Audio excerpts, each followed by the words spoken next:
चलिए दोस्तों देखते हैं 2.17 calculate the wave number of the longest wavelength transition in the Balmer series of atomic hydrogen.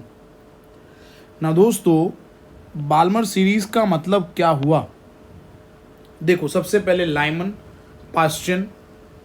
Lyman Balmer Paschen Brackett Pfund and Humphrey. तो दोस्तों, Balmer series का मतलब हुआ इनिशियल जो शेल है N1 दैट इज Ni वो 2 होगा। और यहां पे पूछा है, क्या पूछा है देखिए आप, लॉन्गेस्ट वेवलेंथ। तो लॉन्गेस्ट वेवलेंथ लेना है हमें, इसका मतलब लैम्बडा जो होना चाहिए वो हमारा मैक्सिमम होना चाहिए। और लैम्बडा और वेव नंबर जो है दैट इज न्यू बार, उसका रिलेशन है inversely proportional. So maximum wavelength का मतलब मिनिमम वेव नंबर हुआ। And we know that according to Balmer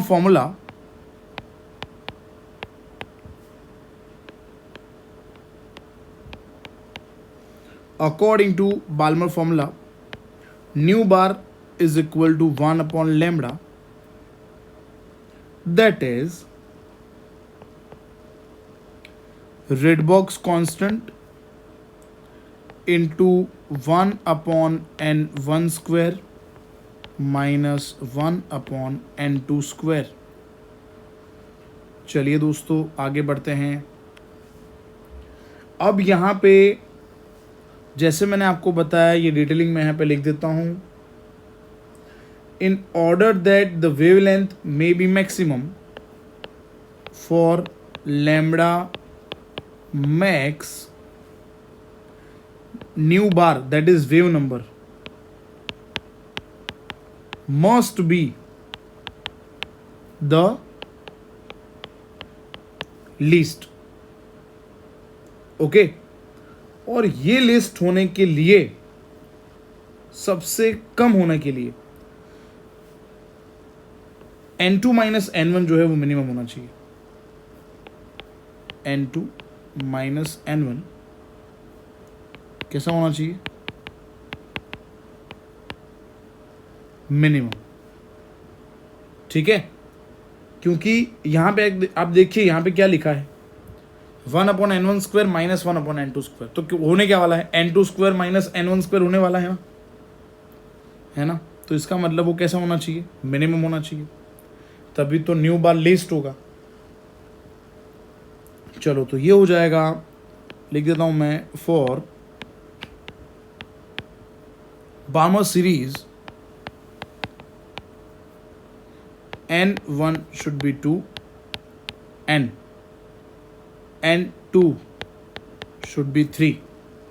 चलिए ये वैल्यू यहां पे पुट करते हैं इक्वेशन में, तो ये निकल के आ जाएगा nu bar is equal to, Rydberg constant है 1.097 into 10 to the power 7 metre inverse 1 upon n1 square that is 2 square minus 1 upon n2 square that is 3 square। सो ये निकल के आ जाएगा 1.097 into 10 to the power 7 metre inverse 5/36, जिसको आप calculate करोगे तो ये निकल के आ जाएगा 1.523 into 10 to the power 6 metre inverse nu bar. ये दोस्तों हो गया हमारा आंसर। आई होप दोस्तों यहाँ तक आपको बिल्कुल भी डाउट नहीं होगा। तो ये न्यू बार हमने फाइंड कर लिया है। चलिए दोस्तों नेक्स्ट क्वेश्चन की ओर आगे बढ़ेंगे। नेक्स्ट क्वेश्चन है हमारा 2.18। 2.18 में क्या लिखा है पढ़ता हूं मैं। What is the energy in joules? What is the energy in joules? Energy find करना है। To shift the electron from hydrogen atom from the first Bohr orbit to fifth Bohr orbit। First से 5 में transition करने के लिए energy की जरूरत, यहाँ पे जो भी है एनर्जी वो हमें फाइंड करना है। तो फर्स्ट के लिए फाइंड करेंगे, फिफ्थ के लिए फाइंड करेंगे, डिफरेंस ले लेंगे, और कुछ नहीं कर रहे हैं यहाँ पे, बड़ा सिंपल है ना। चलो दोस्तों देख लेते हैं। फिर आगे लिखा है what is the wavelength of the light emitted. तो वेवलेंथ मतलब लैम्बडा फाइंड करना है, तो E is equal to h c upon lambda, lambda find हो जाएगा। The ground state energy, ground state का एनर्जी यहाँ पे दिया हुआ है, अर्ग में दिया है। ठीक है दोस्तों, चलो तो आगे बढ़ते हैं। सबसे पहले यहाँ पे हम लिखेंगे, हम बात कर रहे हैं सोल्यूशन के बारे में। तो यहाँ पे ई एन जो है उसका फॉर्मूला तो हमें पता ही है, -2.18 इंटू 10⁻11 अपॉन एन स्क्वायर। अर्ग्स की बात है ये, अर्ग यूनिट है एनर्जी का तब, बट जूल है तो -2.18 10⁻18 अपॉन एन स्क्वायर जूल हो जाएगा। ठीक है दोस्तों, चलो तो ये बात हो गई। ये देखो इंटर कन्वर्जन, ये सिंपल सा हमें पता होना चाहिए, 1 जूल इज इक्वल टू 10⁻7 अर्ग्स। ठीक है, चलो तो फर्स्ट ऑर्बिट का energy, energy for first orbit को मैं E1 डिनोट कर दूं। E1 क्या हो जाएगा जूल के अंदर, -2.18 इंटू 10⁻18 जूल हो गया। एन स्क्वायर फर्स्ट शेल है तो 1 स्क्वायर दैट इज़ 1। तो ये कितना निकल के आ गया दोस्तों, ये निकल के आ गया हमारा आंसर -2.18 इंटू 10⁻18 जूल। अब ऐसे ही दोस्तों E5 के लिए फाइंड कर लेते हैं। Energy for fifth orbit is equal to -2.18 10⁻18 upon 5 square कर दूं मैं, 5 स्क्वायर 25 हो गया दोस्तों, है ना। चलो तो लिख दूं यहाँ पे मैं -2.18 10⁻18 अपॉन 25, ये आंसर आ गया जूल में। अब डेल्टा E फाइंड करना है, delta E that is E5 minus E1। E5 ये रहा, E1 ये रहा, बस इसको डिफरेंस ले लो इन दोनों का तो हो जाएगा काम हमारा।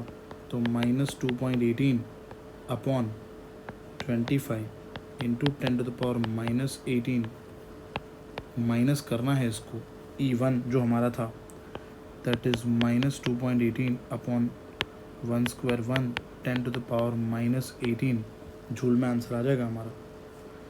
ये तो कॉमन आ गया, देखो आप 2.18 10⁻18 तो कॉमन आ जाएगा, तो 1 अपॉन क्या रहा 25, है ना, -1/25 प्लस जो है माइनस माइनस प्लस हो जाएगा। तो इसको मैं ऐसे लिख दूँ 2.18 इंटू 10⁻18 1 - 1/25 जूल। चलिए दोस्तों, तो ये अगर हम करेंगे तो ये निकल के आ जाएगा 2.09 इंटू 10⁻18 जूल। अब दोस्तों हमें क्या करना है, अब हमें यहाँ पे लैम्बडा फाइंड करना है। सो ये तो हमें पता ही है, delta E is equal to HC upon lambda. चलिए दोस्तों, again delta E is equal to HC upon lambda. तो लैम्बडा को सब्जेक्ट बनाएंगे तो क्या हो जाएगा, डेल्टा E हो जाएगा, सॉरी लैम्बडा को सब्जेक्ट बनाएंगे तो क्या हो जाएगा, lambda is equal to HC upon delta E हो जाएगा। चलो, so lambda is equal to 6.626 into 10⁻34 joule into second into C 3 into 10⁸ upon 2.09 into 10⁻18। ये आप करोगे तो ये आ जाएगा 950 एंगस्ट्रॉम में आ जाएगा। जो भी मीटर में आंसर आएगा आपका, उसको एंगस्ट्रॉम में आप कन्वर्ट करो तो ये आंसर आ जाएगा। तो दोस्तों ये बात होगी, क्वेश्चन नंबर 18 हो गया। अब बात करते हैं नेक्स्ट क्वेश्चन, दैट इज 19, 2.19 के बारे में अब हम बातें कर रहे हैं। The electron energy, electron energy मतलब इलेक्ट्रॉनिक एनर्जी ना, hydrogen atom is given by, hydrogen atom का इलेक्ट्रॉनिक एनर्जी दिया हुआ है। Calculate the energy required to remove an electron completely from the n is equal to 2। Remove करना है, 2 से remove करना है। रिमूव करना है मतलब इन्फाइनाइट डिस्टेंस पे भेजना है हमें। आया समझ में दोस्तों? मैं लिखूँ यहाँ पे सोल्यूशन, तो यहाँ पे अगेन हमें क्या फाइंड करना होगा, डेल्टा ई ही फाइंड करना है, क्योंकि रिमूव लिखा है, remove an electron completely from n is equal to 2 से रिमूव करना है, कहाँ पे भेजना है, तो कंप्लीटली मतलब इनफाइनाइट डिस्टेंस पे। सो द एनर्जी रिक्वायर्ड क्या होगा, एनर्जी लिख देता हूँ मैं यहाँ पे, energy required that is delta E is equal to E infinite minus E2। E infinite का मतलब इन्फाइनाइट स्क्वायर हो जाएगा, क्योंकि इक्वेशन आपको पता है -2.18 10 to the power -18 by n square, n infinite 1 upon infinite 0, तो ये तो एनर्जी 0 हो जाएगा, minus 2.18 into 10 to the power -18 upon 2 that is n square, तो 2 स्क्वायर 4 हो गया दोस्तों, तो ये आंसर जूल में आ जाएगा। चलिए ये अगर हम फाइंड करेंगे तो ये निकल के आ जाएगा 5.45 into 10 to the power -19 joule. चलिए अब क्या फाइंड करना है, देखो what is the longest wavelength. Okay, longest wavelength की अगर हम बात करें तो वेवलेंथ मतलब लैम्बडा, लैम्बडा तो ई फाइंड हो गया, तो लैम्बडा तो आपको पता ही है क्या करना है, delta e is equals to h c upon lambda. So lambda is equal to h into c upon delta e. H हमें पता ही है 6.626 into 10 to the power -34 into 3 into 10 to the power 8 upon lambda हमने जो find किया, sorry delta E जो हमने अभी फाइंड किया, तो ये जूल में आंसर आ गया। ठीक है, ये जो भी यहाँ पे, सॉरी ये डेल्टा ई हमने जूल में लिख दिया है। अब इसको अगर हम कैलकुलेट करेंगे तो ये निकल के आ जाएगा 3.644 into 10 to the power -7 metre. चलो सेंटीमीटर में कर दें इसको हम, तो ये हो जाएगा 3.644 into 10 to the power -5 centimetre. ये हमारा लैम्बडा आ गया। तो ये दोस्तों हमारा आंसर है। आई होप आपको समझ आ गया होगा, इसमें बिल्कुल भी आपको डाउट नहीं होगा। तो ये 19 नंबर का क्वेश्चन भी सॉल्व हो चुका है। चलो आगे बढ़ते हैं, 20 नंबर का क्वेश्चन जो है वो देखते हैं। Calculate the wavelength that is lambda if velocity is given. So बड़ा सिंपल है, यहाँ पे 2.20 के बारे में हम बात कर रहे हैं, सोल्यूशन यहाँ पे बात कर रहे हैं हम, lambda is equal to h upon M v. क्यों हमने ये इक्वेशन लिखा, क्योंकि यहाँ पे क्या गिवन है दोस्तों, यहाँ पे वेलोसिटी दिया हुआ है। सो यहाँ पे h तो आपको पता ही है 6.626 into 10 to the power -34 upon mass of electron 9.1 10 to the power -31 kilogram into velocity is given that is 2.05 into 10 to the power 7। Multiply divide कर दोगे आप तो ये निकल के आ जाएगा मीटर में। ये हमने दोस्तों फाइंड कर लिया लैम्बडा। आई होप दोस्तों इसमें आपको कोई भी डाउट नहीं होगा। बड़ा सिंपल है, lambda is equal to, formula simple use करना है, h upon M v. Lambda हमें पता है वेवलेंथ है, h Planck constant, m mass है, और ये जो है वी ये है दोस्तों वेलोसिटी। तो ये हमारा आंसर आ चुका है। चलो दोस्तों आगे बढ़ते हैं। अब हम बात कर रहे हैं नेक्स्ट क्वेश्चन 21 के बारे में। चलिए दोस्तों अब हम बात करते हैं question number 21। The mass of an electron 2.21 solution. Mass is given, kinetic energy is given, wavelength find करना है। तो दोस्तों सबसे पहले काइनेटिक एनर्जी जो है मैं लिखता हूँ यहाँ पे, kinetic energy is equal to half mv², है ना। तो यहाँ पे मास है हमारे पास, हाँ मास तो पता ही है, ये रहा देखो मास लिखा है, ठीक है। मास तो पता ही है वैसे में 9.1 10 to the power -13। Kinetic energy is given that is 3 into 10 to the power -25। चलिए तो काइनेटिक एनर्जी हमारे पास ऑलरेडी है। तो मैं यहाँ पे वी स्क्वायर को दोस्तों सब्जेक्ट बना रहा हूँ। तो वी स्क्वायर को सब्जेक्ट बनाएंगे तो 2 इंटू काइनेटिक एनर्जी अपॉन दोस्तों यहाँ पे हो जाएगा मास।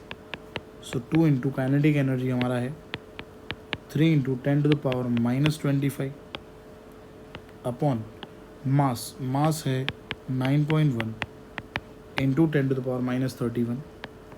तो ये दोस्तों आ जाएगा 65.9 इंटू 10⁻⁴ मीटर स्क्वायर सेकेंड -2। ये वी स्क्वायर वी फाइंड करना है तो ऑब्वियसली इसका अंडर रूट ले लेंगे तो हो जाएगा। तो अंडर रूट करोगे तो इतना आ जाएगा 8.12 इंटू 10⁻² मीटर पर सेकेंड। चलिए अब वेवलेंथ फाइंड करना है अपने को। सो हमें पता ही है lambda is equal to h upon M V. चलिए दोस्तों h तो पता ही है 6.626 into 10⁻⁻34 upon m that is 9.1 into 10⁻⁻31 into v that is 8.12 into 10⁻²। चलिए दोस्तों ये अगर आप फाइंड करोगे तो ये दोस्तों निकल के आ जाने वाला है 0.08967 इंटू 10⁻⁻5 मीटर। तो इसको -10 कर दो आप तो ये निकल के आ जाएगा 8967 एंगस्ट्रॉम दैट इज लैम्बडा। ये हमारा आंसर हो गया। तो 21 नंबर का क्वेश्चन जो है वो भी सॉल्व हो चुका है। आगे बढ़ते हैं दोस्तों। कहीं भी आपको डाउट रहे तो आप वापस से वीडियो को रिवर्स करके आप फिर से एक बार देख सकते हो। यूट्यूब पे एक्सरसाइज अपलोड करने का यही इंटेंशन है। आप इसको बार बार देख सकते हो, मैंने जितनी बार देखना है देख सकते हो, ताकि क्या है आपको कोई डाउट ना रहे। और इतने सारे सम्स हैं, ऑफलाइन क्लासेस में करेंगे तो बहुत टाइम हमारा वेस्ट होगा। चलो, which of the following are isoelectronic species those having the same number of electrons. So यहाँ पे दोस्तों Na+ की बात करें तो Na+ में नंबर ऑफ इलेक्ट्रॉन हो जाएंगे, इसका नंबर 11 है तो यहाँ पे इलेक्ट्रॉन हो जाएंगे 10। K+ की अगर हम बात करें तो K+ की बात करें अगर हम 19 नंबर है इसका, तो इसमें इलेक्ट्रॉन दोस्तों हो जाएंगे 18। Mg+2 Mg का नंबर 12 है तो इलेक्ट्रॉन हो जाएंगे 10। कैल्शियम+2 की बात करें दोस्तों 20 नंबर है तो यहाँ पे इसके अंदर इलेक्ट्रॉन हो जाएंगे 2 निकालेंगे हम तो 18। S-2 16 नंबर है तो इलेक्ट्रॉन दोस्तों हो जाएंगे 18। आर्गन के अंदर तो वैसे ही इलेक्ट्रॉन 18 है। ठीक है दोस्तों, तो जिसमें नंबर ऑफ इलेक्ट्रॉन सेम है जैसे कि Na+ और Mg+2 तो ये आइसो इलेक्ट्रॉनिक हो गए, और बाकी जो हैं दैट इज़ K+ है ना, देन Ca+2 S-2 ये सब आइसो इलेक्ट्रॉनिक हो जाएंगे। चलिए तो यहाँ पे आंसर लिख देते हैं। Na+ and Mg+2 are iso electronic and K+ Ca+2 S-2 are iso electronic. This is so simple.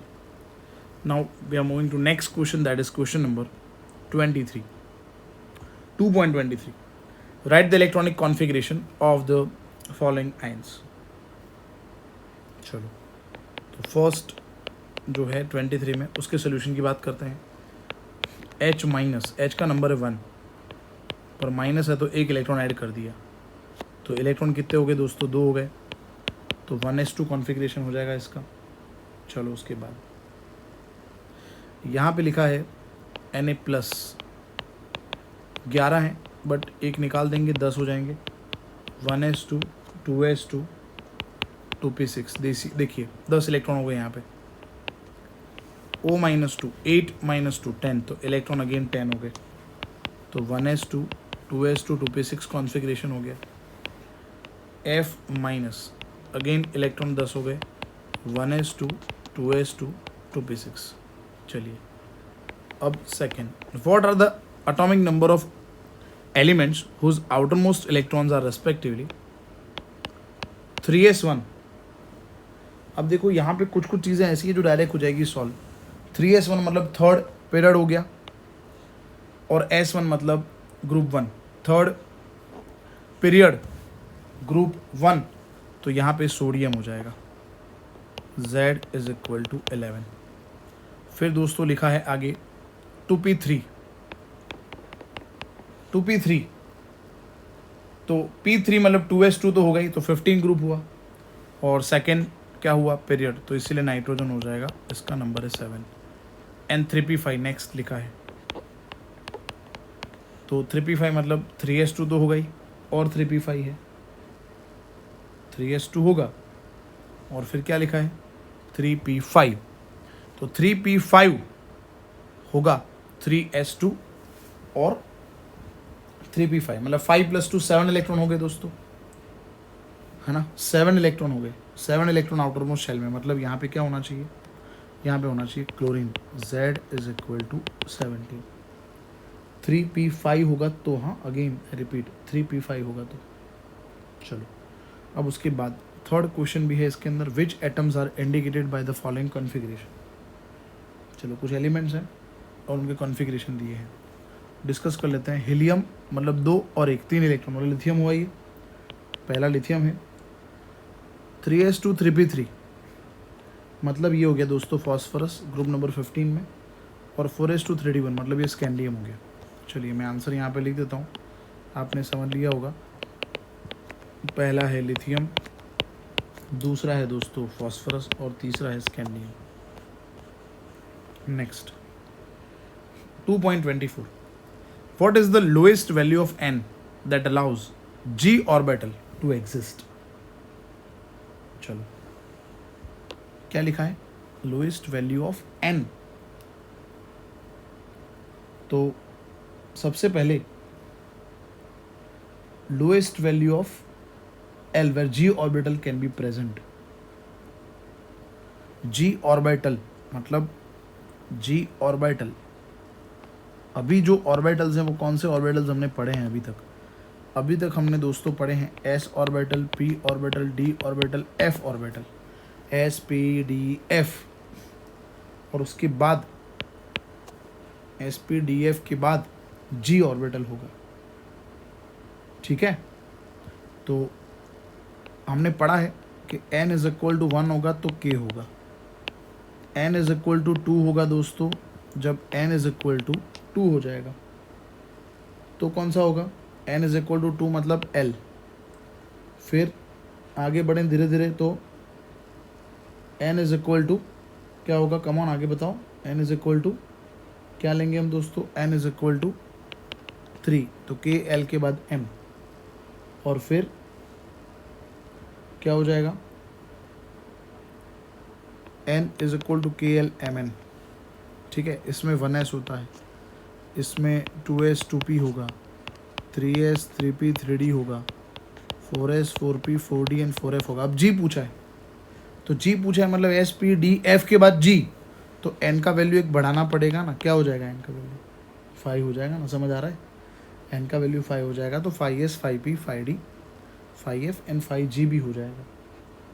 तो याद रखिए दोस्तों g ऑर्बिटल के लिए L4 होता है, क्योंकि L0 है तो s ऑर्बिटल, L1 है तो p, L2 है तो d, L3 है तो f, L4 है तो g। तो आपको पता ही है L का वैल्यू होता है 0 to n-1। सो अगर L4 है तो n एक ज़्यादा होगा ना, तो n कितना होना चाहिए, n should be 5 for g orbital. Is that clear.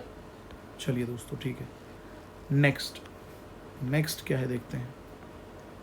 An electron is in 3d orbital, give the possible value of n l ml for this electron. 3d है तो सब क्वांटम नंबर हमें फाइंड करना है। चलो 3d लिखता हूँ मैं यहाँ पे, सोल्यूशन हम कर रहे हैं 2.25 का। For 3d n is equal to 3, l अभी मैंने लिखा, देखो d के लिए l क्या होगा, देखो अब अभी मैंने लिखा d के लिए l कितना होगा 2 होगा। चलो तो लिख दूँ l इज इक्वल टू 2। चलो और ml तो पता ही है, -L2 + l, तो ये हो गई वैल्यू ख़त्म। तो ये बात हो गई दोस्तों 25 के बारे में। नाउ नेक्स्ट 26 और फिर 27। 26 क्या है देखते हैं। An atom of an element contains 29 electrons and 35 neutrons. 25 क्या है 29 क्या है इलेक्ट्रॉन्स एंड 35 न्यूट्रॉन्स. तो क्या पूछा है? Deduce the number of proton and electronic configuration of an element. दो चीज़ें फाइंड करनी है. नंबर ऑफ प्रोटॉन फाइंड करना है अपने को. तो जितने इलेक्ट्रॉन है, ठीक है, उतने ही तो प्रोटॉन होते हैं, क्योंकि an atom of an element लिखा है, स्पीसीज नहीं लिखा है. इसका मतलब क्या हुआ? चार्ज नहीं है, और जब चार्ज नहीं होता तो नंबर ऑफ इलेक्ट्रॉन ही क्या होता है? नंबर ऑफ प्रोटॉन होता है. तो हमारा आंसर आ गया.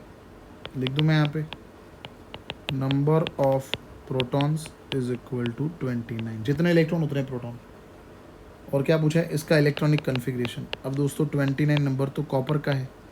अब ये सब चीज़ें तो हमें याद हो गई है, चैप्टर इतना बढ़िया तरीके से किया है हमने. तो इसका कॉन्फ़िगरेशन हो जाएगा 1s2 2s2 2p6 3s2 3p6 4s1 3d10.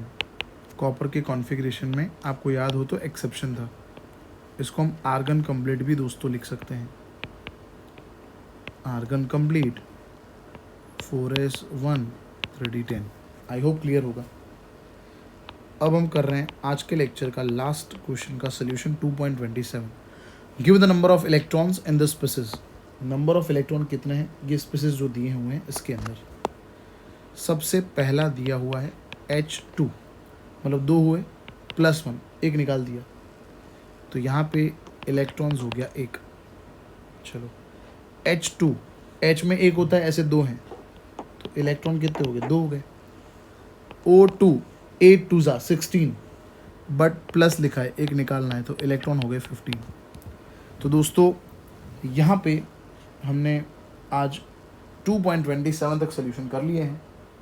आप ऐसे ही लेक्चर्स को देखते रहिए, और इस लेक्चर में पर्टिकुलर कोई डाउट है तो आप मुझे कभी भी व्हाट्सअप कर सकते हो. हमारा यूट्यूब का जो होम पेज है वहाँ पे मेरा नंबर अवेलेबल है. दोनों नंबर एक्टिव हैं अभी, तो किसी भी आप व्हाट्सअप कर सकते हो. आप अभी हमारे चैनल पर नए हो, फर्स्ट टाइम ये वीडियो देख रहे हो, तो आपको पता चल गया होगा किस लेवल का काम हम कर रहे हैं NCERT का और नीट और JEE गुड सेट का भी. तो हमारा चैनल आपको ज़रूर से सब्सक्राइब करना है. प्लीज़ वीडियो को लाइक करना. ये वीडियो आपके लिए यूज़फुल रहा हो तो प्लीज़ वीडियो में नीचे कमेंट ज़रूर से कर देना और हमारी कम्युनिटी को सपोर्ट करना. Thank you so much students.